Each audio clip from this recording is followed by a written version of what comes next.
નમસ્કાર, આવતીકાલેમાં આપનું સ્વાગત છે અને આવતીકાલે કેવી રણનીતિ મદદરૂપ થઈ શકશે અને કયા સંકેતો પર નજર રાખવી જોઈએ એની ચર્ચા સાથે હાજર છું હું જર્નાલ કંટી. તો આવતીકાલના માર્કેટ પર નજર કરતા પહેલા ચર્ચા કરતા પહેલા આજના મુખ્ય સમાચારો પર નજર કરી લઈએ.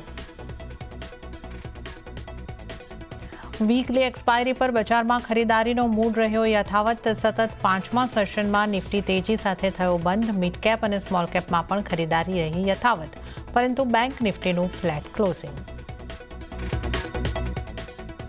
ઇન્ફોસિસના બાયબેકથી આખા આઈટી સેક્ટરમાં તેજી. આઈટી ઇન્ડેક્સ 3% જેટલો ઉછળ્યો. લગભગ 5% ઉછળીને ઇન્ફોસિસ બન્યો નિફ્ટીનો ટોપ ગેનર. સાથે જ અન્ય આઈટી શેર્સમાં પણ રહી મજબૂત ખરીદારી. આઈટીની સાથે ફાર્મા, એફએમસીજી અને અમુક કેપિટલ ગુડ્સ શેરોમાં પણ જોવા મળી ખરીદારી. કેપિટલ ગુડ્સમાં અંબર એન્ટરપ્રાઇઝ લગભગ 5%ના ઉછાળા સાથે બન્યો વાયદાનો ટોપ ગેનર, જ્યારે આજે કેપિટલ માર્કેટ, સરકારી બેંક અને રિયલ્ટીમાં મામૂલી ઘટાડો. ન્યૂ એજ કંપનીઓમાં આજે નફા વસૂલીનો મૂડ. નાયકા 2.5%ના ઘટાડા સાથે વાયદાના ટોપ લૂઝરમાં થયો સામેલ. સાથે જ પેટીએમ, ડિલિવરી અને ઇટરનલમાં પણ 1 થી 3%નો ઘટાડો. ઓગસ્ટમાં એક્સિસ મેક્સ લાઇફે નવા બિઝનેસ પ્રીમિયમમાં 20%નો નોંધ્યો મજબૂત ગ્રોથ. આ તરફ એસબીઆઈ લાઇફનો ગ્રોથ સતત ત્રીજા મહિને રહ્યો નબળો. કંપનીના રિટેલ એપીમાં જોવા મળ્યો 4%નો ઘટાડો, જ્યારે એચડીએફસી લાઇફનો ગ્રોથ ફ્લેટ. ઇન્સેન્ટિવની જાહેરાતના સમાચારથી 6.25% ઉછળ્યો એસ કન્સ્ટ્રક્શન ઇક્વિપમેન્ટ સેક્ટર માટે સરકાર લાવી શકે છે નવી સ્કીમ. મીડિયા રિપોર્ટ્સ પ્રમાણે 13,000 થી 16,000 કરોડ રૂપિયાના ઇન્સેન્ટિવ સંભવ. ત્યારે આજના માર્કેટ સેશનની વાત કરી લઈએ તો આજે પોઝિટિવ મૂડ સાથે બજારમાં કામકાજ થતું જોવા મળ્યું અને બજારનું ક્લોઝિંગ છે એ મજબૂતી તરફનું રહેતું જોવા મળ્યું છે. સેન્સેક્સની વાત કરીએ તો 0.39%ની મજબૂતી સાથે સેન્સેક્સ 81,101 ઉપર બંધ થયો છે અને નિફ્ટીની જો વાત કરીએ તો અહીંયા પણ 0.39%ની મજબૂતી સાથે 24,868 ઉપરનું નિફ્ટીનું ક્લોઝિંગ થતાં આપણે જોઈ શકીએ છીએ. મિડકેપની વાત કરીએ તો મિડકેપમાં 0.18%ની મજબૂતી રહી છે અને 57,464ના સ્તરો પર ક્લોઝિંગ છે. જ્યારે આપણે નિફ્ટી બેંકની વાત કરીએ તો અહીંયા લગભગ ફ્લેટ ટુ પોઝિટિવ ક્લોઝિંગ આપણે જોઈ શકીએ છીએ. 29-30 પોઈન્ટનો ઉછાળો 54,216 ઉપર બેંક નિફ્ટીનું ક્લોઝિંગ આપણે જોઈ શકીએ છીએ. એડવાન્સ ડિક્લાઇન રેશિયો જોઈશું તો 1,394 શેર્સમાં આજે આપણને લીલા નિશાનમાં મજબૂતી તરફ કારોબાર બંધ થતા જોવા મળ્યા, તો સામે 1,444 શેરમાં લાલ નિશાનમાં દબાણ સાથે કારોબાર બંધ થતા જોવા મળ્યા છે. હવે આપણે નજર કરી લઈએ નિફ્ટીના ટોપ ગેનર્સ અને ટોપ લૂઝર કાઉન્ટર ઉપર. ગેનર્સની સાથે શરૂઆત કરીએ. ઇન્ફોસિસ આજનો ટોપ ગેનર કાઉન્ટર રહ્યો છે લગભગ 5%ની મજબૂતી સાથે. ઇન્ફોસિસમાં આજના દિવસમાં કામકાજ બંધ થતું આપણે જોઈ રહ્યા છે. ડોક્ટર રેડ્ડીઝમાં 3.25%ની મજબૂતી બની. વિપ્રોમાં 3.25% જેવી મજબૂતી આવી અને ટેક મહિન્દ્રામાં પણ 3.25%ની મજબૂતી આવતી આપણે જોઈ શકીએ છીએ. આ ઉપરાંત Adani ports, HCL tech, SBI life અને નેસ્લે ઇન્ડિયા પણ 0.25% લઈને 2.5% જેટલા મજબૂત થતા આપણે આજે જોયા છે. ઘટનારા સ્ટોક્સ કયા રહ્યા? નિફ્ટી 50ના ટોપ લૂઝર કાઉન્ટર જોઈ લઈએ. ટ્રેન્ટ આજનું ટોપ લૂઝર કાઉન્ટર 1.82%નું દબાણ અહીંયા આગળ. ઇટરનલમાં 1.20%નું દબાણ. જીઓ ફાઇનાન્શિયલ્સમાં 1%નું દબાણ. એનટીપીસીમાં 0.80%નું દબાણ આપણે જોઈ શકીએ છીએ. Titan, UltraTech cement, IndusInd bank અને ટાટા મોટર્સમાં 0.5% થી 0.5%નું દબાણ આજે બન્યું છે. તો આપણે ટોપ ગેનર્સ, ટોપ લૂઝર જોયા. હવે આવતીકાલના બજારની ચર્ચા કરીશું અને આ માટે આપણી સાથે જોડાઈ ગયા છે CWAના રાકેશ પૂજારા. રાકેશજી, આપનું સ્વાગત છે CNBC બજાર પર. અને આજે બજારમાં મજબૂતી તરફનો કારોબાર રહેતો આપણને જોવા મળ્યો છે. હવે 24,800ની ઉપરનું ક્લોઝિંગ આપણે નિફ્ટીમાં જોઈ રહ્યા છે. તો હવે નિફ્ટી માટે કેવી સ્ટ્રેટેજી અપનાવવાની રહેશે?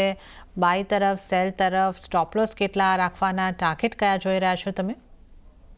તો બેઝિકલી નિફ્ટી જ્યારે 24,300 કે 24,400ની રેન્જમાં હતી ત્યારથી આપણી સલાહ બાયમ ડિક્લાઇન્સની જ હતી અને લગભગ 24,375ની આજુબાજુ એની 200 ડે મૂવિંગ એવરેજ છે.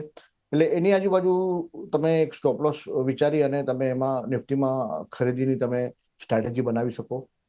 નિફ્ટીમાં રિયલ તેજી ચાલુ થશે જ્યારે 25,150 જે એનો રિસન્ટ હાઈ હતો એની ઉપર જ્યારે ચાલશે ત્યારે એક રિયલ તેજી ચાલુ થશે. ત્યાં સુધી અત્યારે રેન્જ બાઉન્ડ એક્ટિવિટી જોવા મળી રહી છે, સેક્ટર રોટેશન ચાલે છે, સ્કીપ સ્પેસિફિક કામ ચાલે છે. ઓવરઓલ બજારનું ટેક્સચર થોડું ઇમ્પ્રૂવ થયું છે. ન્યૂઝ ફ્લો ઓફકોર્સ ઇમ્પ્રૂવ નથી થયો હજી. ત્યાંથી અમેરિકાથી હજી નેગેટિવ ન્યૂઝનો કન્ટિન્યુઅસ ટેરિફને રિલેટેડ ફ્લો ચાલુ છે. છેલ્લા અઠવાડિયાથી આઈટી રિલેટેડ ટેક્સ નાખવાની વાતો ચાલી છે અને એમાં ઇન્ફોસિસે બાયબેક અનાઉન્સ કર્યું એટલે એક પ્રકારનો સપોર્ટ મળ્યો. પણ જ્યારે પણ મતલબ આવું ડેસ્પરેટ બાયબેક કે એવું કંઈ થાય ત્યારે મને નથી લાગતું it's very good for the industry. અત્યારે જ્યાં સુધી ત્યાંથી કંઈ ડેફિનેટિવ નથી આવતું યુએસથી કે ભાઈ આઈટી પર નાખશે કે નહીં નાખે, ત્યાં સુધી આઈટીથી મારા હિસાબે તો દૂર રહેવું જોઈએ. પણ નિફ્ટી મને લાગે છે કે ક્યાંય ને ક્યાંય બોટમિંગ આઉટ થઈ ગયું છે ને ધીરે ધીરે એની અપવર્ડ જર્ની ચાલુ કરશે. ઓકે, તો નિફ્ટી માટે જે વ્યૂ છે બોટમ બની ચૂક્યા છે, હવે અપવર્ડ જર્નીની શરૂઆત થઈ શકે છે. તો જે તમારે માટે વ્યૂ બની રહ્યો છે બાય ઓન ડિક્લાઇનનો બની રહ્યો છે, ઘટાડી ખરીદી કરીને તમે ચાલી શકો છો. તો આ એક નિફ્ટી ઉપર ખાસ વ્યૂ બની રહ્યો છે. અને બેંક નિફ્ટીમાં બિલકુલ ફ્લેટ કામકાજ રહ્યું રાખે છે. બેંક નિફ્ટી માટે તમારે કેવી સ્ટ્રેટેજી અપનાવવાની સલાહ આપશો? ત્યાં શું કરવું જોઈએ? બેંક નિફ્ટી તમે જુઓ ને તો મિડલ ઓફ ધ જૂનથી એ અંડર પરફોર્મ કરી રહ્યું છે માર્કેટને, ઓવરઓલ માર્કેટને. એટલે હજી એમાં થોડી સ્ટ્રેન્થ જોવા માંગી છે. એનું સ્ટ્રક્ચર વીક છે, મોમેન્ટમ પણ વીક છે. એટલે ઓવરઓલ મને લાગે છે કે બેંક નિફ્ટીથી હમણાં થોડું દૂર રહેવાની સલાહ આપીશ. ત્યાં થોડું એક પ્રોપર પ્રાઇસ ફોર્મેશન થાય. અત્યારે બધી મૂવિંગ એવરેજો પણ ડાઉનવર્ડ સ્લોપિંગ છે. ભાવ બધી લગભગ મૂવિંગ એવરેજની નીચે છે. ખાલી એક 200 ડે મૂવિંગ એવરેજની ઉપર છે. એટલે એક જાતનું કમ્પ્રેશન અહીંયા ફોર્મ થઈ રહ્યું છે. એક રેન્જ બાઉન્ડ એક્ટિવિટી છે. થોડું હજી સાઇડવેઝ એક્ટિવિટી થાય અને પછી જો અપર બ્રેકઆઉટ આવે તો પછી લેવાનું ધ્યાન રાખી શકાય. અને જો નીચામાં 53,500 તોડી નાખે અને એની નીચે જો ડિસિઝિવ ક્લોઝ આવે તો પછી બેંક નિફ્ટીમાંથી નીકળી જવાની સલાહ રહેશે. ઓકે, તો અત્યારે તો ઓવરઓલ થોડી રાહ જોવાની રણનીતિ તમારે બેંક નિફ્ટી માટે અપનાવીને ચાલવાની રહેશે. તો આ એક સલાહ અહીંયા કરતી આપણે નિફ્ટી અને બેંક નિફ્ટી ઉપર રાકેશજી પાસેથી લીધી છે. હવે આપણે સ્ટોક સ્પેસિફિક, સેક્ટર સ્પેસિફિક વાત કરી લઈએ. તો રાકેશજી, આપે એક આઈટી સેક્ટરનો ઉલ્લેખ કર્યો અને આજે જે ખાસ ફોકસમાં શેર રહ્યો, ચર્ચામાં શેર રહ્યો, ઇન્ફોસિસ હતું. જે રીતે બાયબેકના અનાઉન્સમેન્ટ બાદ આપણે 5% જેટલો ઉછળતા આ સ્ટોકને જોયો છે. તો આ સ્ટોક પર આપનો કઈ રીતનો વ્યૂ છે? ચાર્ટ કેવા લાગી રહ્યા છે? જો કોઈની પોઝિશન છે તો બની રહેવું જોઈએ કે એક્ઝિટ કરવું જોઈએ? અને જે રીતે આપ જણાવી રહ્યા હતા કે ઓવરઓલ આઈટીમાં આપનો એક જે વ્યૂ છે અવોઇડનો કે વેટ એન્ડ વોચનો બની રહ્યો છે, તો આઈટીમાં કયા સ્ટોક પર જો કોઈ વ્યૂ રાખવો હોય તો કયા સ્ટોક ધ્યાને રાખી શકાય? તો આઈટીમાં મને લાગે છે કે ઉછાળે વેચવાની જ મારો વ્યૂ છે કે તમારો ભાવ આવે કાં તો તમારો પોર્ટફોલિયોમાં હોય ને જો આમાં બાયબેકને ચાલતે કદાચ સારો ભાવ આવે તો હમણાં તો નીકળવાની જ સલાહ રહે છે. કારણ કે સ્ટ્રક્ચર ઘણા વખતથી નેગેટિવ ચાલી રહ્યું છે અને મોટા મોટી તમે જુઓ ને તો લગભગ માર્ચ એપ્રિલ મહિનાથી અંડર પરફોર્મ કરી રહ્યું હતું અને વચ્ચે થોડી તેજી આવી પણ પાછું એને પરફોર્મન્સ એનું નીચે થઈ ગયું. આજની પ્રાઇસ વોલ્યુમ એક્શન ડેફિનેટલી સારી છે પણ ઓવરહેડ રેઝિસ્ટન્સ છે અને ઉપર 200 ડે મૂવિંગ એવરેજ પણ ઉપરની તરફ છે. બધી મૂવિંગ એવરેજો નીચે તરફ જઈ રહી છે. મોમેન્ટમ પણ અત્યાર સુધી ખરાબ હતું, આજે થોડું સુધર્યું છે. પણ મને લાગે છે કે એમાં સ્ટ્રક્ચર હજી એટલું એન્કરેજિંગ નથી. એટલે આમાં ઉછાળે પ્રોફિટ બુકિંગની જ સલાહ રહેશે. ઓકે, તો ઉછાળે પ્રોફિટ બુકિંગની સલાહ આઈટીના મોટાભાગના સ્ટોક માટે અહીંયા આગળથી બનતી જોવા મળી રહી છે. ખાસ આપણે ઇન્ફોસિસની વાત કરી, ત્યાં પણ તમે આ બાયબેકના ન્યૂઝ ઉપર જે રીતના ઉછાળો મળે છે, એક્ઝિટની રણનીતિ અપનાવીને ચાલી શકો છો. ત્યારબાદ જે આપણે જીએસટીના અનાઉન્સમેન્ટ બાદ ઓટો સેક્ટરને ફોકસમાં જોઈ રહ્યા હતા, એક સારી મજબૂતી દર્શાવ્યા બાદ આજે કાઉન્ટર સ્પેસિફિક મૂવ્સ દેખાયા. જે કાઉન્ટરમાં ટાટા મોટર્સ જેવા કાઉન્ટર સારો ઉછાળો જોયા બાદ થોડું ઘણું પ્રોફિટ બુકિંગ આવતું હોય એવું આજે આપણને દેખાયું. ટાટા મોટર્સ 0.5% જેવું દબાણ દર્શાવી રહ્યો હતો. બજાજ ઓટોમાં પણ એ જ રીતની સ્થિતિ હતી. એમએનએમ જેવા કાઉન્ટર આજે પણ આપણે જોઈએ તો પ્રમાણમાં થોડું ઓછું દબાણ રહ્યું છે. કઈ રીતે તમે જોઈ રહ્યા છો? ઓટો કાઉન્ટર્સમાં કઈ રીતનો વ્યૂ બની રહ્યો છે આપનો? ઓટો સેક્ટરમાં અમે લોકો પોઝિટિવ છે. ક્યારનો અમારો વ્યૂ ઓટો સેક્ટરમાં આપણા જે સીએનબીસીના ઘણા બધા શો આપણે કર્યા એમાં પણ આપણે ઓટોમાં પોઝિટિવ વ્યૂ આપ્યો છે. એનું પ્રાઇસ ફોર્મેશન ઘણું સારું છે અને હવે જીએસટીના અનાઉન્સમેન્ટ, એકચ્યુઅલી જીએસટીનું અનાઉન્સમેન્ટ તો પછી આવ્યું, પહેલાં જ પ્રાઇસ એક્શન સુધારવા માંડી હતી. ઓટો ઇન્ડેક્સ માર્કેટને લગભગ તમે જુઓ તો મે મહિનાથી આઉટ પરફોર્મ કરે છે. સાઇડવેઝ હતું અને સાઇડવેઝમાં ઘણો બધો માલ અક્યુમ્યુલેટ થઈ ગયો એવું મને લાગે છે અને હવે એનું બ્રેકઆઉટ આવ્યું છે અને it is approaching towards its all time high. જે એનો ઓટો ઇન્ડેક્સ જોઈએ તો 27,000 સમથિંગનો એનો ઓલ ટાઈમ હાઈ છે. એની આજુબાજુ અત્યારે લગભગ 1 કે 2% દૂર છે. આ ઓવરઓલ પ્રાઇસ મોમેન્ટમ સારું છે, પ્રાઇસ એક્શન સારી છે અને સ્ટોક સ્પેસિફિક પણ તમે જુઓ તો આઈશર મોટર ગણો કે મહિન્દ્રા ગણો કે હીરો હોન્ડા ગણો, એમાં અપવર્ડ જર્ની ચાલુ થઈ ગઈ છે, ઇન્ક્લુડિંગ ટીવીએસ મોટર. સો ઓટોમાં મારું ધ્યાન સારું છે અને એમાં પોઝિટિવ ધ્યાન રાખવાનું. દરેક ઘટાડામાં લઈ શકાય, કરંટ ભાવથી પણ લઈ શકો અને દરેક ઘટાડામાં પણ લઈ શકો. એને એક પોર્ટફોલિયોના એક ઓવરઓલ સેક્ટર વેટેજ આપવું જોઈએ ઓટોને. ઓકે, તો ઓટોને એક વેટેજ આપવું જોઈએ અને પોઝિટિવ વ્યૂ ઓટો પર છે. પણ ઓટોમાં કાઉન્ટર પર આપણે કોઈ વાત કરી શકીએ? કયા કાઉન્ટર ખાસ આપણે ફોકસમાં રાખી શકીએ કે કયા કાઉન્ટરમાં કેટલા ટાર્ગેટ તમે જોઈ રહ્યા છો? કાઉન્ટરમાં તમે જુઓ તો એક મહિન્દ્રામાં મારો ઘણો પોઝિટિવ છે. મહિન્દ્રા ઘણા વખતથી સાઇડવેઝ હતો અને હમણાં એને ઓલ ટાઈમ હાઈ માર્યો છે. એટલે જો મહિન્દ્રા તમે જો પોર્ટફોલિયોમાં હોય તો મારા હિસાબમાં લગભગ 4,000ની આજુબાજુનો ભાવ આવી શકે. 4,200ની આજુબાજુ હમણાં ઇમિડિયેટ તમને જોવા મળી શકે છે. એ સિવાય આઈશર મોટર છે અને ટીવીએસ મોટર છે, જેમાં મારું ધ્યાન પોઝિટિવ છે અને આઈશર મોટર પણ ઘણા વખતથી જ બજારને આઉટ પરફોર્મ કરી રહ્યું છે. એમાં મોમેન્ટમ પણ સારું છે અને લગભગ એ સાઇડવેઝ કોન્સોલિડેટ જ થાય છે, ભાવ વધારે ઘટતો નથી.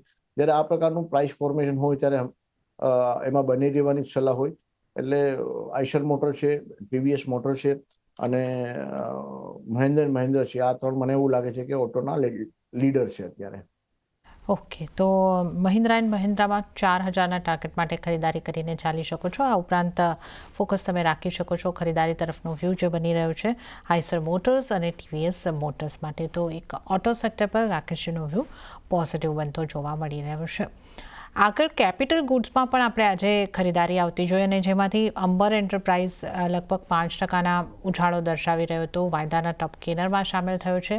આ સ્ટોક ઉપર આપની કઈ રીતની સલાહ રહેશે અને અહીંયા કેટલા ટાર્ગેટ બની શકે, કેવી રીતની રણનીતિ અપનાવવાની રહેશે અને કેપિટલ ગુડ્સ સેક્ટરમાંથી આપને કોઈ બીજી પસંદગી?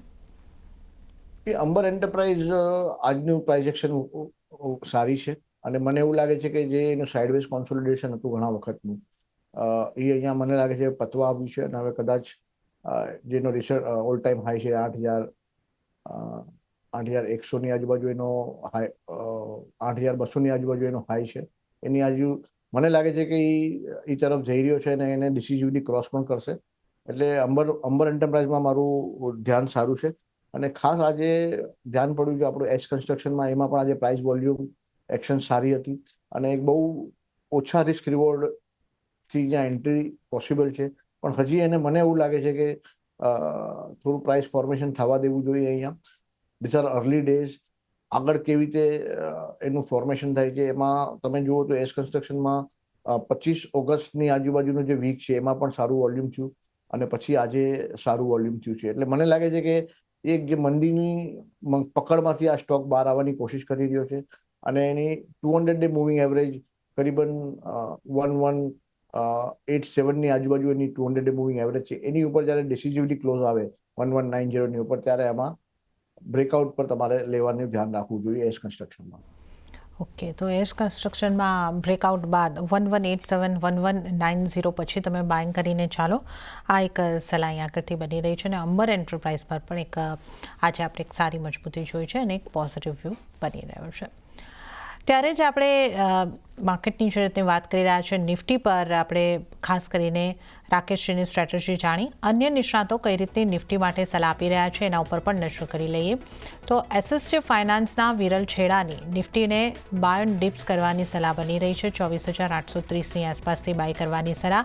ટાર્ગેટ તેઓ જોઈ રહ્યા છે 24,950થી લઈને 25,050નો. સ્ટોપલોસ 24,730નો રાખવાની સલાહ વિરલ છેડા તરફથી. હવે આપણે નજર કરીએ આનંદ રાઠી શેર્સના જીગર પટેલની સ્ટ્રેટેજી પર. એમણે નિફ્ટી ફ્યુચરને બાય કરવાની સલાહ આપી છે. ટાર્ગેટ જોઈ રહ્યા છે 25,250નો અને સ્ટોપલોસ 24,750નો રાખવાની સલાહ જીગર પટેલ તરફથી મળતી જોવા મળી રહી છે. અને હવે આપના ટ્રેડિંગ કોલ્સ જાણી લઈએ તો કયા સ્ટોક પર બની રહી છે તમારી પસંદગી? તો મેં તમને કહ્યું પસંદગી મારી તમે કહ્યું એ પ્રમાણે ઓટોમાં છે, પણ આપણે સ્ટોક સ્પેસિફિક આજે વાત કરીએ તો મને ગ્લેનમાર્ક ફાર્મા સેક્ટરમાંથી ગ્લેનમાર્ક સારું લાગે છે. ગ્લેનમાર્કમાં આજે પ્રાઇઝેક્શન વોલ્યુમ પણ સારું હતું અને જ્યારે થોડા દિવસ પહેલા જ્યારે બહુ મોટો ગેપ થયો હતો, લગભગ 19% વધ્યો હતો અને સારું પ્રાઇઝેક્શન વોલ્યુમ હતું. ત્યારબાદ એ ગેપ ફિલ થયો, થોડો ઘણો પાર્શિયલી ફિલ થયો અને ત્યાંથી હવે એની અપવર્ડ જર્ની ચાલુ થઈ છે. એટલે હમણાં 2290 ની આજુબાજુ જે એને હાઈ માર્યો એ હાઈ કુદાવાની તૈયારીમાં છે અને મને લાગે છે કે ગ્લેનમાર્ક તમે અહીંયાથી લઈ શકો અને તમે તમારો સ્ટોપ લોસ રાખી શકો 1900 ની આજુબાજુ. ઇમિડિયેટ ટાર્ગેટ તમારો 2300 રૂપિયા રહેશે અને સેકન્ડ ટાર્ગેટ તમારો 2500 રૂપિયાની આજુબાજુ રહેશે. ઓકે, તો ગ્લેનમાર્ક ફાર્મા પર એક ખરીદારી કરવાની સલાહ બની રહી છે. 1900નો સ્ટોપ લોસ અને 1900નો પહેલો ટાર્ગેટ અને સેકન્ડ ટાર્ગેટ 2500નો બની શકે છે. અને રાકેશજી, બીજી પસંદગીનો સ્ટોક આપનો કયો બનશે? બીજું મેં તમને કહ્યું એ પ્રમાણે મહિન્દ્ર એન્ડ મહિન્દ્ર છે, એ મારી ચોઈસ છે. મહિન્દ્ર એન્ડ મહિન્દ્ર તમે કરંટ ભાવથી એમાં એન્ટર કરી શકો છો અને મને એવું લાગે છે કે આ સ્ટોક લગભગ 4200 ની આજુબાજુનો ભાવ આવવો જોઈએ. તમારે જો સ્ટોપ લોસ રાખવો હોય તો 3400 રૂપિયાનો સ્ટોપ લોસ રાખી અને આમાં લોંગ પોઝિશન બનાવી શકો છો મહિન્દ્રમાં. ઓકે, તો મહિન્દ્રા એન્ડ મહિન્દ્રા ઉપર પણ ખરીદારી કરવાની સલાહ બની રહી છે. 4200ના ટાર્ગેટ માટે તમે ખરીદારી કરીને ચાલો, 3400નો સ્ટોપ લોસ તમે રાખી શકો છો. તો બે રાકેશની પસંદગીના સ્ટોક છે, ગ્લેનમાર્ક ફાર્મા અને M&M. વધુ સ્ટોક્સની જ્યારે ચર્ચા કરી લઈએ, એક ફાર્માનો સ્ટોક આપે લીધો. આજે ફાર્મા સ્ટોક્સમાં એક આ સ્ટોક તો ચોક્કસપણે મજબૂતી દર્શાવી રહ્યો હતો. ડૉક્ટર રેડ્ડીઝનો સ્ટોક પણ 3-3.25% જેવી મજબૂતી સાથે કામકાજ કરતો જોવા મળ્યો છે. આ સ્ટોક પર આપની કઈ રીતની સલાહ બનશે? આ ઉપરાંત સિપ્લા, સન ફાર્મા આ બધા પણ આજે પોઝિટિવિટી સાથે કામકાજ કરી રહ્યા હતા.